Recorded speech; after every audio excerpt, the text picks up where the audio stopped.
Assalamualaikum warahmatullahi wabarakatuh.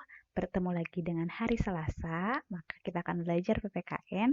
Masih di bab 3, materinya kali ini mengenai proses penyusunan peraturan perundang-undangan. Sebelum kita memulai materinya sama-sama, silakan seperti biasa persiapkan terlebih dahulu catatannya dan buku paket PKN-nya dibuka halaman 58 agar kalian lebih gampang untuk memahami materi yang akan Ibu sampaikan kali ini. Di pertemuan sebelumnya, Ibu sudah menjelaskan mengenai tata urutan peraturan perundang-undangan dari yang paling tinggi sampai yang paling rendah. Nah, kalian masih ingat kan, yang paling tinggi itu tata peraturan perundang-undangan itu diduduki oleh Undang-Undang Dasar Negara Republik Indonesia tahun 1945. Karena UUD itu sendiri merupakan hukum dasar dalam peraturan perundang-undangan dan merupakan hukum tertinggi dalam tata urutan peraturan perundang-undangan. Pemerintah Indonesia ketika ingin membuat suatu peraturan perundang-undangan itu harus bersumber dari Undang-Undang Dasar 1945. Perlu kalian ketahui, UUD itu sendiri disusun oleh BPUPKI, Badan Penyelidik Usaha Persiapan Kemerdekaan Indonesia, dan ditetapkan oleh PPKI tanggal 18 Agustus 1945. Anak-anak, pasal dalam Undang-Undang Dasar itu sendiri bisa diubah dan lembaga yang berwenang untuk mengubah dan menetapkan UUD itu sendiri adalah lembaga MPR, Majelis Permusyawaratan Rakyat Indonesia. Perubahan Undang-Undang Dasar 1945 telah dilakukan sebanyak 4 kali, dan UUD 1945 dirubah sebagai jawaban atas tuntutan reformasi dalam sistem pemerintahan di Indonesia. Jadi dulu pada zaman reformasi banyak sekali tuntutan-tuntutan dari rakyat agar pemerintah bisa mengubah beberapa kebijakan di Indonesia. Makanya terjadi perubahan Undang-Undang Dasar 1945.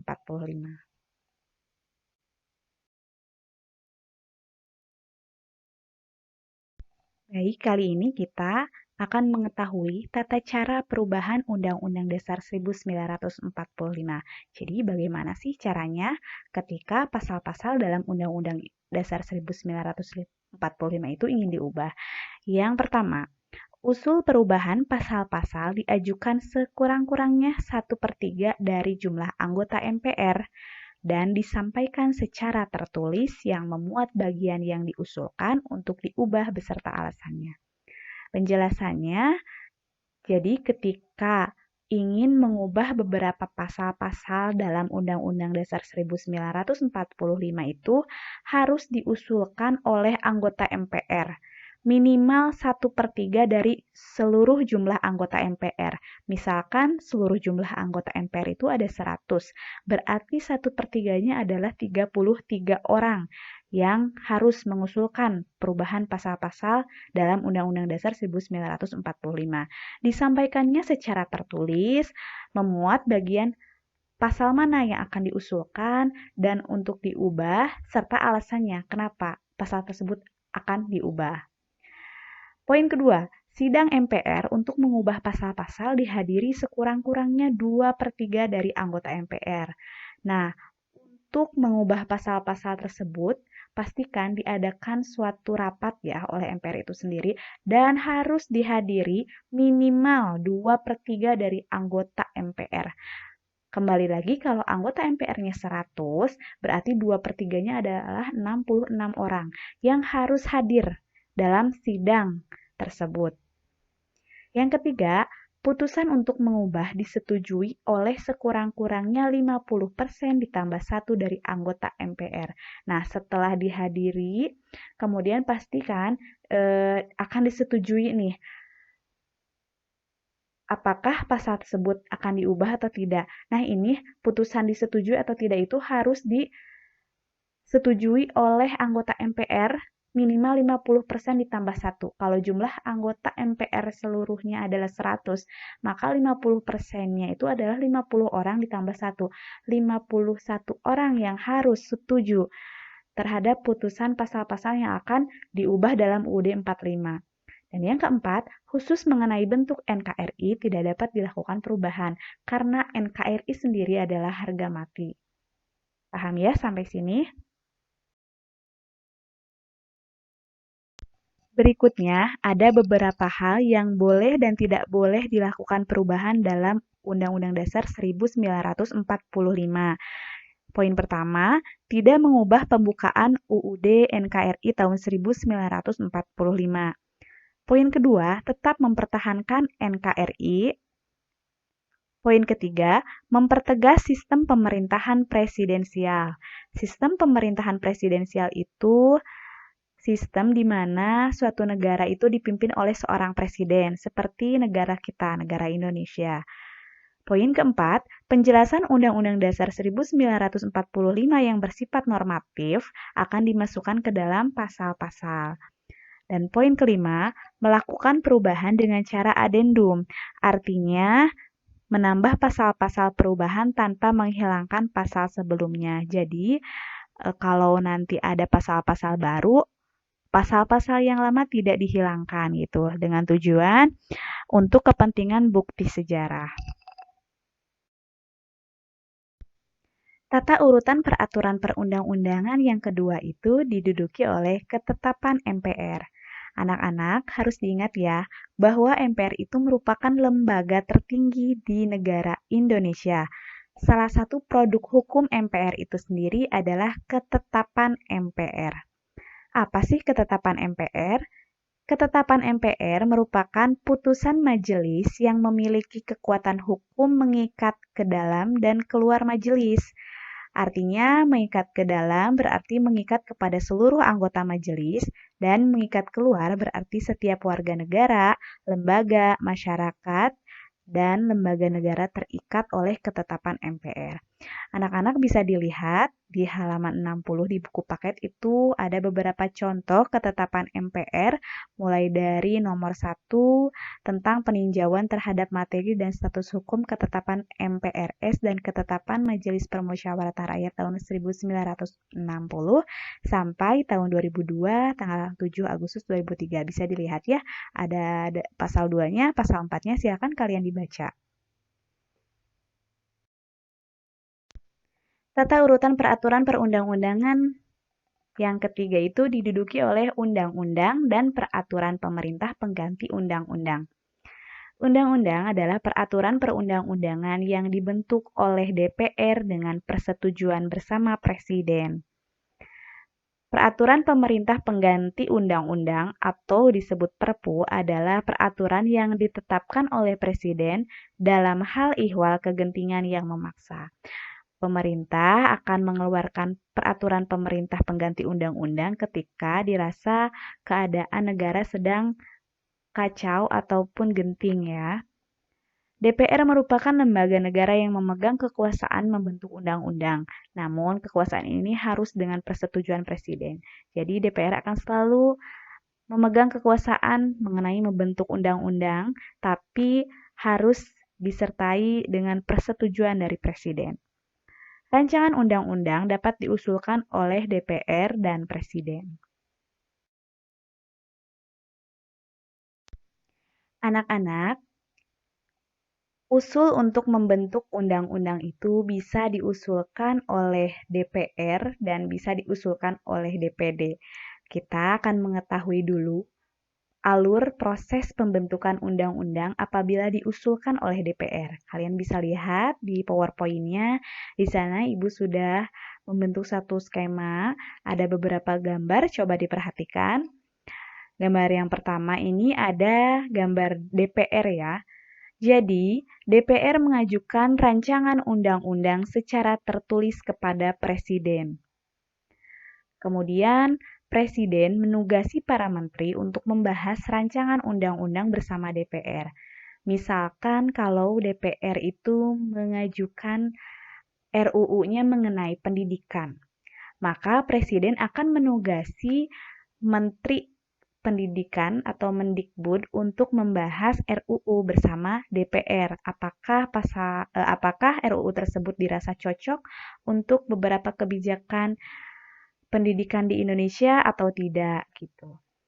Dan yang terakhir, apabila disetujui oleh DPR dan Presiden, maka RUU disahkan menjadi undang-undang.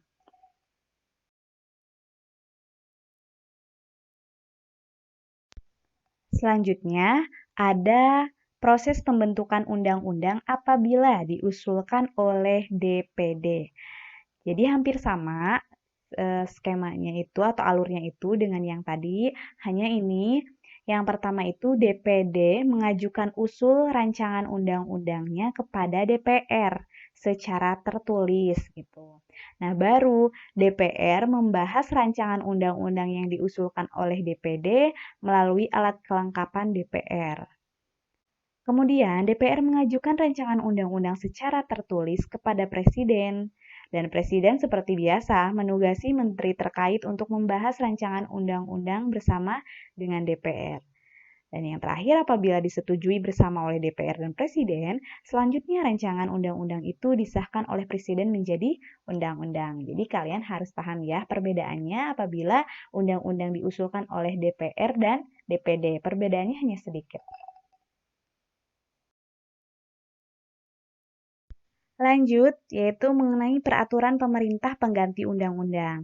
Nah, Perpu ini kedudukannya setara ya dengan undang-undang. Peraturan pemerintah pengganti undang-undang itu peraturan yang dikeluarkan oleh Presiden karena keadaan dipandang darurat dan perlu payung hukum untuk melaksanakan suatu kebijakan pemerintah. Jadi Perpu ini pasti dikeluarkan oleh Presiden ketika dirasa negara sedang dalam keadaan tidak baik-baik saja, seperti masa pandemi ini. Banyak sekali peraturan pemerintah yang mengenai kebijakan penanganan COVID-19 ya. Nah, peraturan pemerintah pengganti undang-undang itu mempunyai ketentuan sebagai berikut.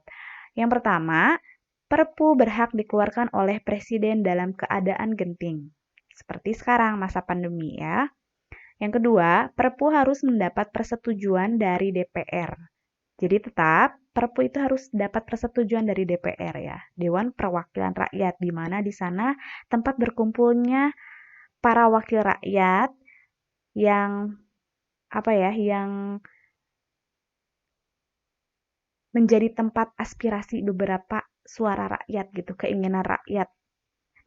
Kemudian apabila tidak mendapat persetujuan dari DPR, maka Perpu dicabut, dan jika mendapat persetujuan dari DPR, maka Perpu ditetapkan menjadi undang-undang. Contohnya seperti Perpu nomor 1 tahun 99 tentang Pengadilan HAM. Perpu tersebut kemudian ditetapkan menjadi Undang-Undang nomor 26 tahun 2000 tentang Pengadilan HAM.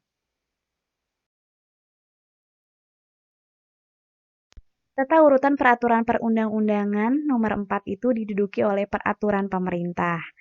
Adalah peraturan perundang-undangan yang ditetapkan oleh Presiden untuk melaksanakan undang-undang sebagaimana mestinya.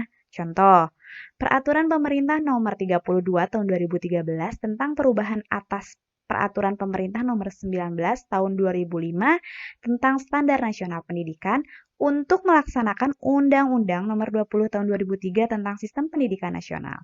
Di sini ada atau dilibatkan undang-undang tertentu ya, karena sebagaimana tujuan dari PP itu sendiri yaitu untuk melaksanakan undang-undang sebagaimana mestinya. Tahapan-tahapan penyusunan peraturan pemerintah, yang pertama, bahwa tahap perencanaan rancangan peraturan pemerintah disiapkan oleh kementerian dan atau lembaga pemerintah sesuai dengan bidangnya. Misalkan akan membuat suatu peraturan pemerintah di bidang pendidikan, maka disiapkan oleh Kementerian Pendidikan gitu atau lembaga pemerintah di bidang pendidikan. Yang kedua, tahap penyusunan peraturan pemerintah dengan membentuk panitia antar kementerian dan atau lembaga pemerintah. Jadi kemudian dibentuk panitianya. Kalau tadi misalkan tentang pendidikan berarti dibentuk panitia dari Kementerian Pendidikan atau lembaga pemerintahan yang yang menugasi tentang pendidikan. Dan yang ketiga, tahap penetapan dan pengundangan peraturan pemerintah ditetapkan oleh Presiden kemudian diundangkan oleh Sekretaris Negara. Jadi tetap semua peraturan di Indonesia, peraturan pemerintah itu pasti akan disahkan oleh Presiden. Tata urutan peraturan perundang-undangan yang kelima itu diduduki oleh peraturan presiden atau Perpres. Perpres itu sendiri merupakan peraturan perundang-undangan yang ditetapkan oleh presiden untuk menjalankan perintah peraturan perundang-undangan yang lebih tinggi atau dalam rangka menyelenggarakan kekuasaan pemerintah. Proses penyusunan peraturan presiden itu yang pertama, pembentukan panitia antar kementerian dan atau lembaga pemerintah non-kementerian oleh pengusul. Seperti biasa, dibentuk dulu panitianya oleh tim pengusul. Yang kedua, pengharmonisasian, pembulatan, dan pemantapan konsep rancangan peraturan presiden dikoordinasikan oleh menteri yang menyelenggarakan urusan pemerintah di bidang hukum. Dan yang ketiga, pengesahan dan penetapan oleh presiden. Tata urutan perundang-undangan yang keenam itu diduduki oleh peraturan daerah provinsi atau Perda provinsi. Merupakan peraturan yang dibentuk oleh DPRD provinsi dengan persetujuan gubernur. Kenapa di sini tidak dengan persetujuan presiden, malah dengan persetujuan gubernur? Karena yang membuat ini kan DPRD provinsi, di mana kepala pemerintahan dari provinsi itu adalah seorang gubernur. Perda provinsi dibuat untuk melaksanakan kebutuhan daerah dan dibuat untuk melaksanakan peraturan perundang-undangan yang lebih tinggi. Jadi, setiap peraturan daerah provinsi dari provinsi satu ke yang lainnya itu akan berbeda-beda disesuaikan dengan kebutuhan daerah yang bersangkutan. Nah, proses penyusunan peraturan daerah provinsi ini ada dua proses, ada diusulkan oleh DPRD dan diusulkan oleh gubernur. Kita ketahui dulu, jika rancangan diusulkan oleh DPRD. DPRD provinsi mengajukan rancangan peraturan daerah kepada gubernur secara tertulis. Kemudian, DPRD provinsi bersama gubernur membahas rancangan peraturan daerah provinsi tersebut. Apabila memperoleh persetujuan bersama, rancangan peraturan daerah itu akan disahkan oleh gubernur menjadi peraturan daerah provinsi. Kemudian, jika rancangan itu diusulkan oleh gubernur, maka skemanya sebagai berikut. Yang pertama, gubernur itu mengajukan rancangan peraturan daerah kepada DPRD provinsi secara tertulis. Kemudian DPRD provinsi bersama gubernur membahas rancangan peraturan daerah provinsi. Dan yang terakhir, apabila memperoleh persetujuan bersama, rancangan peraturan daerah disahkan oleh gubernur menjadi peraturan daerah provinsi. Ini merupakan contoh peraturan daerah provinsi. Anak-anak bisa dilihat di PowerPoint. Ada dua gambar. Yang pertama itu ada peraturan daerah provinsi DKI Jakarta nih. Nomor 3 tahun 2013 tentang pengelolaan sampah pasal 126. Nah, untuk membuang sampah saja itu ada peraturan daerahnya loh. Ini mencerminkan nih bahwa negara Indonesia sebagai negara hukum, jadi kegiatan apapun yang akan dilaksanakan dalam kehidupan masyarakat itu harus berlandaskan hukum. Untuk membuang sampah aja ada peraturannya anak-anak. Yang pertama itu bisa dilihat ya, membuang sampah ke sungai atau kali atau waduk situ dari saluran air limbah. Jadi setiap orang dilarang nih untuk membuang sampah sembarangan ke kali gitu ya.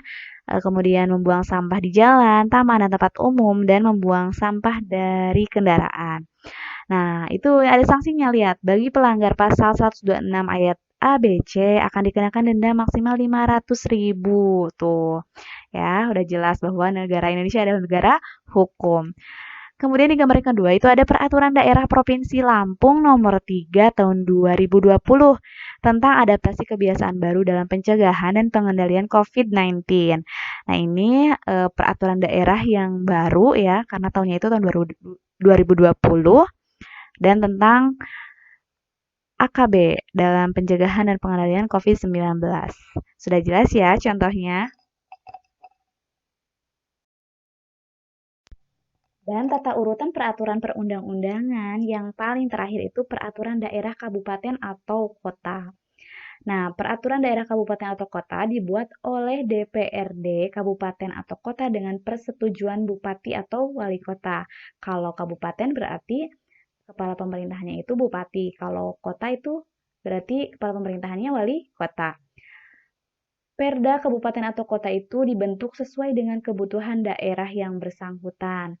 Proses penyusunan dari perda kabupaten atau kota sama ya seperti tadi perda provinsi, ada yang diusulkan oleh DPRD kabupaten kota atau ada yang diusulkan oleh bupati atau wali kota. Kita lihat dulu skema dari jika diusulkan oleh DPRD kabupaten atau kota. Yang pertama, DPRD kabupaten atau kota mengajukan rancangan perda kepada bupati atau wali kota secara tertulis. Kemudian DPRD kabupaten atau kota bersama bupati atau wali kota membahas rancangan perda kabupaten atau kota. Dan yang terakhir, apabila memperoleh persetujuan bersama, rancangan peraturan daerah disahkan oleh bupati atau wali kota menjadi perda kabupaten atau kota. Kemudian, jika peraturan daerahnya diusulkan oleh bupati atau wali kota nih, maka bupati atau wali kota itu mengajukan rancangan perda kepada DPRD kabupaten atau kota. Kemudian DPRD kabupaten atau kota bersama bupati atau wali kota membahas rancangan peraturan daerah kabupaten atau kota. Dan yang terakhir, apabila memperoleh persetujuan bersama, rancangan perda disahkan oleh bupati atau wali kota menjadi perda kabupaten atau kota. Jadi intinya sama saja ya. Untuk skema dari proses pembentukan peraturan daerah ini, mau provinsi, mau kota, mau yang diusulkan DPRD atau mau diusulkan oleh bupati atau wali kota. Ini untuk contoh peraturan daerah kabupaten atau kota. Ibu ngambil contohnya itu Perda Kota Bandung ya. Nah, di sana sudah jelas bahwa peraturan daerah Kota Bandung nomor 11 tahun 2010 mengatur pelarangan, pengawasan, dan pengendalian minol, terutama dalam hal distribusi. Udah jelas ya, minuman keras. Seperti itu, ini sudah jelas ada peraturan daerahnya, dilarang gitu ya. Kemudian di sini juga bisa anak-anak kalian bisa lihat, baca bahwa ada Perda Kabupaten Bandung nomor 9 tahun 2010 juga tentang bermaksud untuk mendorong perilaku masyarakat agar hidup sehat dan menekan angka kriminalitas di wilayah Kabupaten Bandung. Balik lagi ya, peraturan itu dibuat untuk apa sih? Ya, peraturan itu dibuat untuk mewujudkan ketertiban dan keamanan bersama. Jadi ada peraturan daerah, peraturan provinsi, peraturan presiden, ada undang-undang dasar, yaitu semua dibuat demi mewujudkan ketertiban dan keamanan di suatu negara. Paham ya? Sudah jelas? Menginjak subbab terakhir di bab 3 mengenai menampilkan sikap sesuai dengan peraturan perundang-undangan. Setelah kalian mempelajari beberapa peraturan perundang-undangan ya, yang 7 itu, kalian juga harus punya sikap gitu, yang sesuai dengan peraturan perundang-undangan. Yang pertama itu sikap pengetahuan hukum, meliputi tentang perbuatan-perbuatan yang dilarang hukum dan diperbolehkan oleh hukum. Kalian harus tahu nih, perbuatan apa aja yang dilarang oleh hukum, perbuatan apa saja yang diperbolehkan oleh hukum. Di sini contohnya ya bisa dilihat yang diperbolehkan oleh hukum itu seperti jual beli, sewa menyewa, lakukan perjanjian, dan sebagainya. Sedangkan perbuatan yang dilarang oleh hukum ibu pasti yakin sih kalian pasti tahu seperti kriminalitas ya, kejahatan, penganiayaan, pembulian gitu. Gak boleh saling bully antar teman itu tidak baik dan itu melanggar hukum, penipuan, penggelapan, dan lain sebagainya. Kemudian sikap yang kedua itu sikap pemahaman kaidah-kaidah hukum. Artinya di sini kalian harus bisa menghayati isi hukum yang berlaku. Seperti kalian sudah mengetahui nih, tujuan hukum itu untuk mewujudkan ketertiban dan keamanan bersama. Kalau kalian sudah mengetahui tujuan hukum itu apa, berarti kalian sudah bisa menampilkan sikap pemahaman kaidah-kaidah hukum. Kemudian, sikap terhadap norma-norma hukum. Perilaku ini ditunjukkan dalam bentuk penilaian terhadap norma-norma hukum berupa nilai baik dan buruk terhadap aturan-aturan hukum. Ibu sudah yakin kalian sudah tahu mana yang baik, mana perbuatan yang buruk, mana yang harus dicontoh, mana yang harus tidak dicontoh, gitu ya. Apalagi seusia kalian kan sudah dewasa nih, pasti tahu mana yang baik dan mana yang tidak. Kemudian sikap perilaku hukum. Perilaku hukum ditunjukkan dengan perbuatan mentaati aturan-aturan hukum yang berlaku dalam kehidupan masyarakat.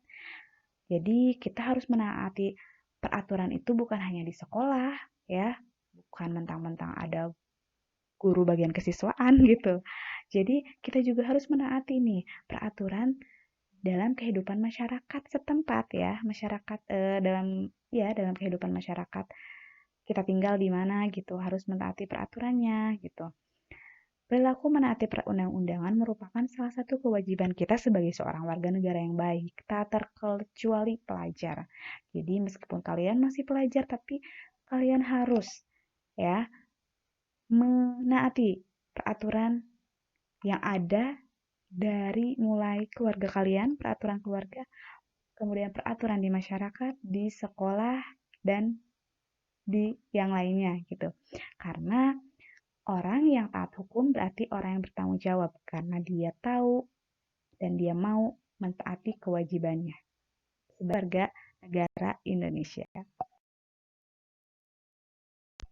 Untuk menutup materi hari ini, Ibu mempunyai satu kata atau satu kalimat motivasi ini buat kalian, bahwa masa depan adalah milik mereka yang menyiapkan hari ini. Ini benar ya anak-anak.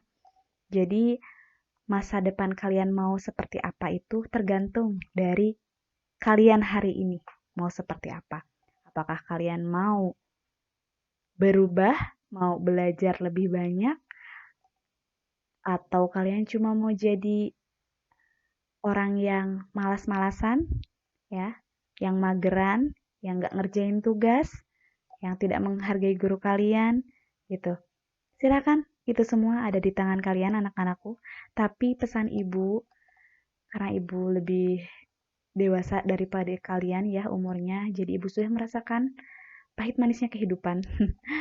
Pesan ibu nih, kalau kalian harus punya cita-cita. Itu, kalian harus punya tujuan hidup. Bercita-citalah setinggi langit. Karena untuk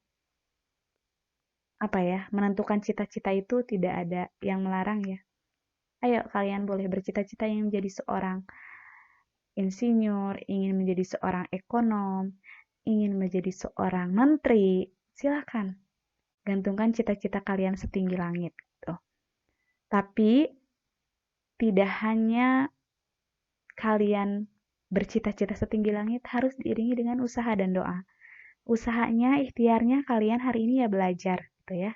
Walaupun kita dalam keadaan pandemi kayak gini, ibu paham kalian pasti bosen, jenuh, banyak sekali guru yang memberikan tugas ya gitu. Tapi ini salah satu ikhtiar kalian anak-anak.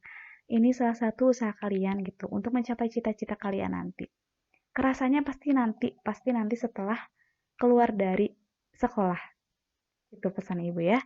Jadi tetap semangat, tetap jaga kesehatannya. 3M-nya dipakai ya, selalu pakai masker. Itu kalau kemana-mana harus pakai masker, menjauhi kerumunan, mencuci tangan. Gitu ya. Terima kasih anak-anak atas perhatiannya, atas antusiasnya yang sudah menonton video ini. Semoga ilmu yang ibu berikan bisa bermanfaat. Seperti biasa, kalau ada yang tidak paham silahkan hubungi ibu di WhatsApp. Terima kasih. Assalamualaikum warahmatullahi wabarakatuh.